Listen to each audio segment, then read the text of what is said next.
صحابہ کرام رضوان اللہ تعالی علیہم اجمعین کو اللہ رب العزت نے صلح حدیبیہ کے بعد جو انعام عطا فرمایا اس صلح کے ذریعے سے وہ یہ ہے کہ انزل السکینۃ فی قلوب المؤمنین، اللہ نے ان کے دلوں میں اطمینان کو اتارا، سکون اللہ رب العزت نے اتارا۔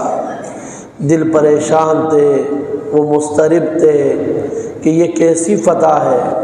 اللہ نے دلوں کو ایسا مطمئن کر دیا کہ ان کا کامل یقین ہو گیا کہ اللہ نے ہمیں فتح عطا فرمائی۔ اور دوسری نعمت فرمایا لیزدادوا ایمانا مع ایمانہم، اس کے ذریعے سے اللہ نے ان کے ایمانی کیفیت کو بڑھایا، جو سب سے بڑی نعمت ہے۔ یہ جو ایمان ہے، ایمان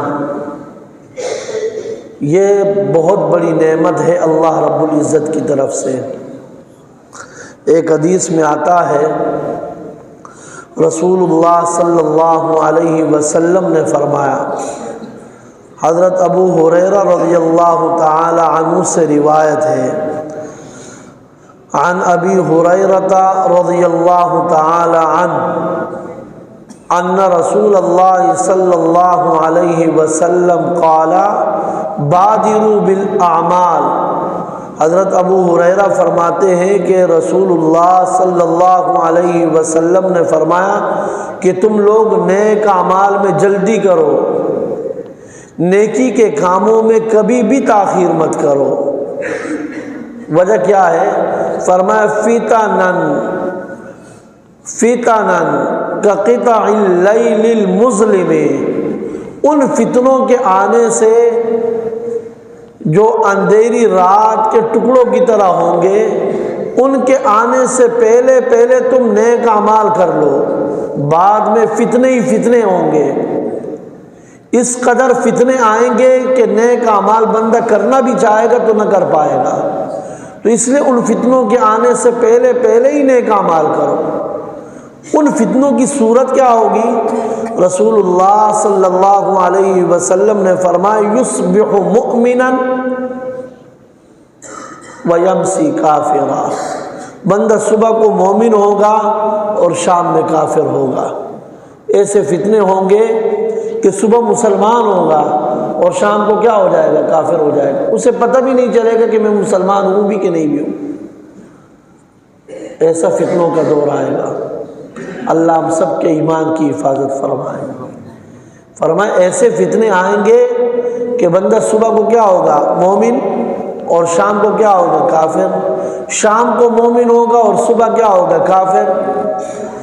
اس حدیث کا معنی کیا ہے؟ تو محدثین نے اس کے 3 معنی لکھے ہیں۔ ایک معنی تو یہ بھی لکھا ہے کہ وہ واقعتاً دار اسلام سے خارج ہو جائے گا، یعنی واقعتاً ہی کافر ہو جائے گا۔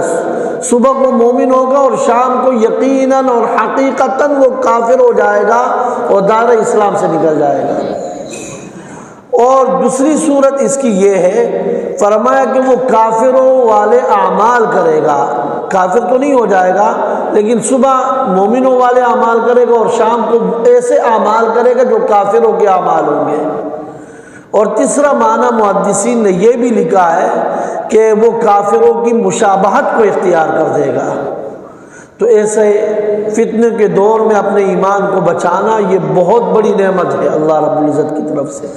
تو صحابہ کرام کی ایمانی کیفیات کو تو اللہ بڑھاتا رہا، اور سارے دنیا کے اہل ایمان جمع ہو جائے، پوری دنیا کے قیامت تک آنے والے جتنے بھی مسلمان ہیں، مومن ہیں، سب جمع ہو جائے، کسی ایک ادنا سے ادنا جو صحابی ہے نا، اس کے ایمان کا مقابلہ نہیں ہو سکتا۔ اس کی وجہ یہ ہے کہ صحابہ اکرام جو اعمال کرتے تھے نا، نماز پڑھتے تھے، روزہ رکھتے تھے، زکوٰۃ دیتے تھے، حج کرتے تھے، تو دیکھو ہم لوگ تو کیا کر سکتے ہیں؟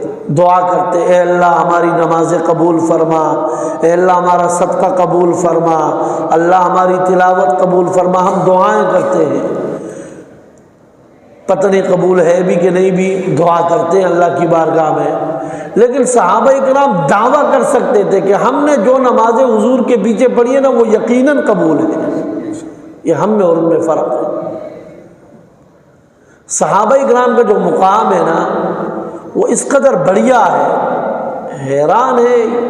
ایک آدمی بیت اللہ چلا جاتا ہے یا مسجد نبوی چلا جاتا ہے، وہ روزے رسول کو ہاتھ لگا لیتا ہے، جالیوں پر ہاتھ لگا لیتا ہے، پھر آ کر بڑے فخر سے بتا رہا ہوتا ہے کہ یار میں نے تو روزے رسول کو کیا لگا لیا، ہاتھ لگا لیا، میں نے جالیوں کو کیا لگایا، ہاتھ لگایا، میں نے تو یہ نا ریاض الجنہ اس کے اندر میں نے 2 رکعت اللہ نے مجھے نماز پڑھنے کی توفیق عطا فرمائی، فخر سے وہ بتا رہا ہوتا ہے۔ ہم آج کے مسلمان روزے رسول پر جائیں، جالیوں کو ہاتھ لگائیں، ہم اس کو اپنے لیے بہت بڑا اعزاز سمجھتے ہیں، تو ان صحابہ کرام کے ساتھ ہمارا کیا مقابلہ ہو سکتا ہے کہ جو براہ راست حضور کے ہاتھوں سے ہاتھ لگایا کرتے تھے۔ وہ ہاتھ ہم کہاں سے لائیں گے جن ہاتھوں نے حضور سے مصافحہ کیا تھا؟ وہ آنکھیں کہاں سے لائیں گے جن آنکھوں نے حضور کا دیدار کیا تھا؟ ارے وہ قدم ہم کہاں سے لے کر آئیں گے جو قدم حضور کے ساتھ بدر میں، احد میں اٹھتے رہے؟ ہم وہ سینے کہاں سے لے کر آئیں گے جن سینوں میں براہ راست حضور انور صلی اللہ علیہ وسلم کی ہدایات وہ براہ راست اللہ کے نبی صلی اللہ علیہ وسلم کے سینے سے منتقل ہوتی رہی؟ ہم وہ کان کہاں سے لے کر آئیں گے جن کانوں نے براہ راست حضور سے قرآن سنا تھا؟ بڑی ہستیاں ہیں۔ فرمایا لیزدادوا ایمانا مع ایمانہم۔ اور جو صحابہ اکرام کا ایمان ہے،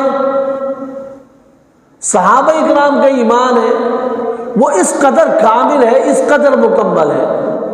دیکھو ایک امتحان لینے والا ہوتا ہے، بچے ہوتے ہیں نا اسکول میں پڑھتے ہیں، مدرسوں میں پڑھتے ہیں، تو مدرسوں کا تو چونکہ امتحان وہ والدین لیتے ہی نہیں ہے نا، تو اسکول کا ذرا توجہ زیادہ ہوتی ہے، اس لیے کہ وہاں پر تھوڑا سا پیسہ جیب سے بھی جا رہا ہوتا ہے تو ذرا توجہ بھی ہوتی ہے۔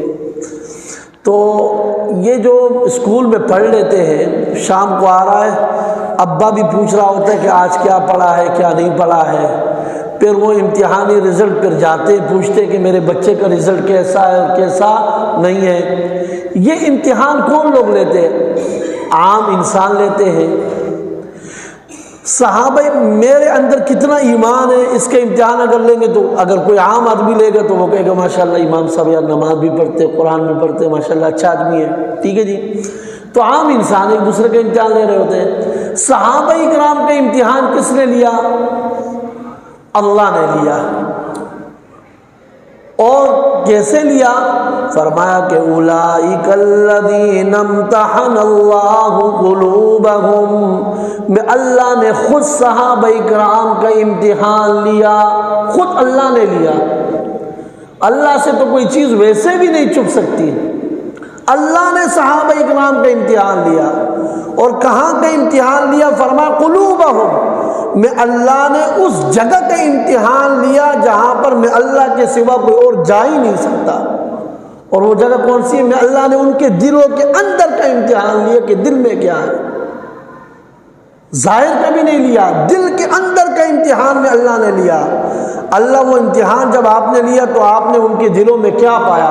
فرمایا للتقویٰ، میں نے تقویٰ صحابہ اکرام کے دلوں میں پایا۔ اور ایک جگہ اللہ نے فرمایا وَزَيَّنَهُ فِي قُلُوبِكُمْ، اللہ نے ایمان کو صحابہ اکرام کے دلوں میں سجا دیا ہے۔ اور فرمایا لَهُمْ مَغْفِرَةٌ، ہو سکتا ہے کہ بعد میں آنے والا کوئی یہ کہے کہ صحابی سے تو یہ غلطی ہو گئی تھی، فلاں صحابی سے یہ غلطی ہو گئی تھی۔ اللہ نے فرمایا لَهُمْ مَغْفِرَةٌ، او کائنات کے لوگوں میرے نبی کے صحابہ سے غلطیاں بعد میں ہوگی اور مغفرت اور بخشش کا اعلان میں اللہ پہلے ہی کر رہا ہوں، پہلے اللہ رب العزت نے کر دیا۔ تو یہاں پر فرمایا لیزدادوا ایمانا، دوسرا فائدہ یہ ہوگا کہ اللہ اس کے ذریعے سے صحابہ اکرام کے ایمان کو کیا کر دیتا ہے؟ بڑھا دے گا۔ تو ایمان جو سب سے بڑھیا نعمت ہے، اللہ رب العزت اس ایمان کی ہمیں بھی حفاظت کرنے کی توفیق عطا فرمائے۔ ایک دفعہ حضور نے فرمایا صحابہ اکرام سے کہ جددوا ایمانکم، اپنے ایمان کو تر و تازہ کر دیا کرو۔ جس طرح درخت ہوتے ہیں، پودے ہوتے ہیں، بندہ پانی دیتا ہے تو وہ پودے تر و تازہ ہو جاتے ہیں، تو اسی طرح ایمان کو بھی تر و تازہ کر دیا کرو۔ صحابہ نے عرض کیا کیف نجدد الایمان، یا رسول اللہ ہم اپنے ایمان کو کیسے تر و تازہ کر دیا کریں؟ فرمایا کثرت کے ساتھ لا الہ الا اللہ کو پڑھ لیا کرو۔